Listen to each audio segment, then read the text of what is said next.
PTSD alkaa olla monille tuttu käsite, mutta se mikä on vähemmän tunnettu, niin on CPTSD, eli sen kompleksinen muoto.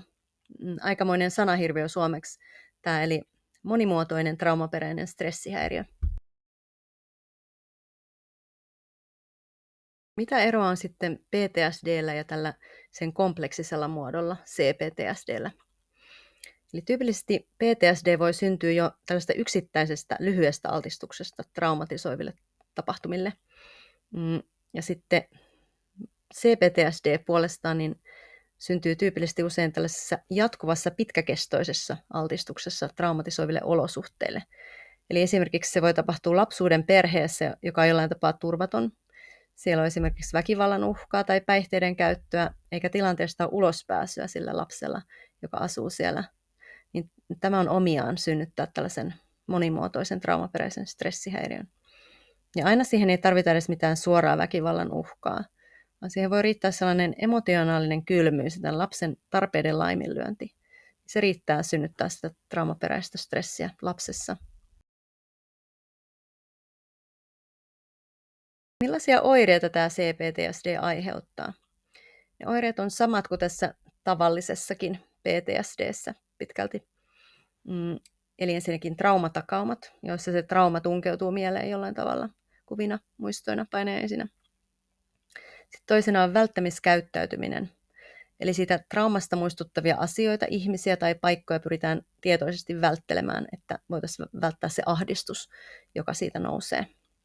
Sitten kolmantena oireena on tämä kohonnut vireystila, eli tällainen jatkuva varuillaan olo ja ympäristön skannaaminen potentiaalisten uhkien varalta. Lisäksi tässä CPTSD:ssä voi olla seuraavia oireita, esimerkiksi tunnesäätelyn ongelmat, kuten vaikka erilaiset tunteen purkaukset, sitten tällainen pysyvästi negatiivinen minäkäsitys, kielteinen käsitys omasta itsestä, jota voidaan nimittää myös sisäiseksi kriitikoksi. Ja sitten on tällainen kyvyttömyys ylläpitää pysyviä ihmissuhteita. Ja tämä voi osaltaan liittyä siihen turvattomuuteen ja kyvyttömyyteen luottaa ihmisiin, mikä traumatisoituminen synnyttää.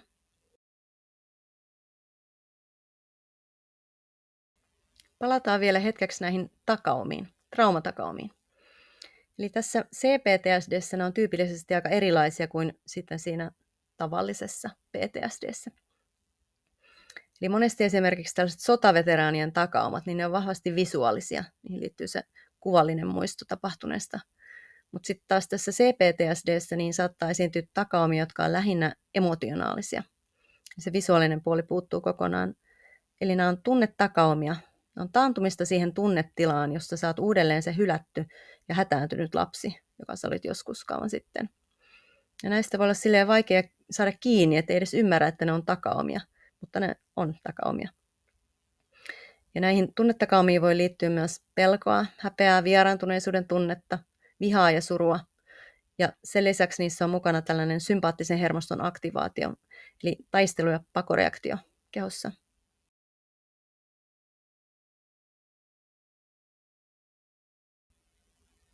Sitten vielä sananen tästä CPTSD:stä diagnoosina. Eli jos et sä ole ikinä ennen kuullut tästä, niin se johtuu siitä, että tämä ei ole vielä osana meidän suomalaisen terveydenhuollon virallista diagnoosiluokitusta. Eli meillä on käytössä tällainen niin sanottu ICD-10, josta tämä diagnoosi puuttuu, mutta tuolla muualla maailmassa on jo käytössä ICD-11, jossa myös tämä CPTSD on mukana. Ja tämä on sitten tulossa Suomeenkin tulevaisuudessa, eli THL:n sivuilla sanotaan, että sitä valmistellaan nyt, että se ollaan ottamassa käyttöön vuonna 2028. Joo, eli täällä Suomessa tämän monimuotoisen traumaperäisen stressihäiriön tuntemus on tämän takia vielä aika alkeellista, mutta tilanne voi muuttua lähivuosina ja mä tosiaan toivon, että tietoisuus tästä aiheesta lisääntyy.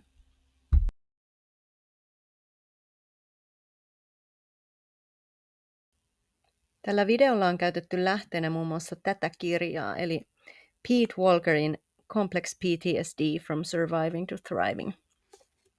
Tätä ei saa Suomesta, eikä sitä valitettavasti ole suomennettu, mutta esim. Amazonista tilaamalla se löytyy englanniksi. Ja tämä on hyvin hoitava ja terapeuttinen kirja kaikille, keitä tämä CPTSD koskettaa, koska tässä opetetaan keinoja, miten tämän CPTSDn kanssa pärjää, miten sen kanssa pystyy elämään, miten sen oireita pystyy lievittämään. Eli esim. Miten noiden emotionaalisten traumatakaumien kanssa on hyvä menetellä ja miten voi vähitellen vaimentaa sitä sisäisen kriitikon ääntä. Eli aivan ehdoton suositus tälle kirjalle. Se on omalla kohdalla ollut aivan käänteentekevä.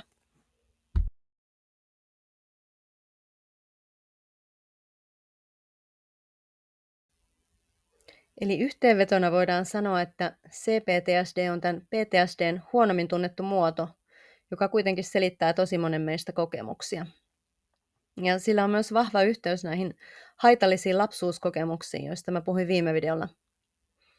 Ja tosiaan traumatisoituminen ei ole aina ilmeistä ja päällepäin näkyvää, vaan se voi olla myös hienovaraisempaa.